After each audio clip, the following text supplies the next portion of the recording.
అల్లుడు ఎటువైండే కనబడతలేడు. ఇంకా పొదుపు పైసలు ఏమన్నా మరి ఇచ్చిండా? నాకేం ఇయ్యలేదే.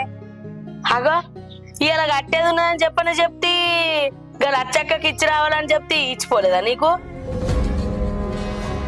అమ్మా నీకు విషయం చెప్పాలి. ఆ, నువ్వు ఇయ్యటి నుంచి ఆయన్ని ఏం పైసలు అడగకు. ఆ, ఏం మాట్లాడతానవే? పైసలు అడగకపోతే ఎట్లా? ఇన్నొద్దుల నుంచి వెళ్ళి అక్కరకు సక్కరకు ఈడాడ కట్టే కాడ అన్ని ఆయననే చదువుకుంటొచ్చే, అన్నిటికాడ ఆయననే ఇచ్చే. ఇలా పైసలు అడగకంటే ఎట్లనే? ఇన్నొద్దులు వేరు ఇప్పుడు వేరమ్మా.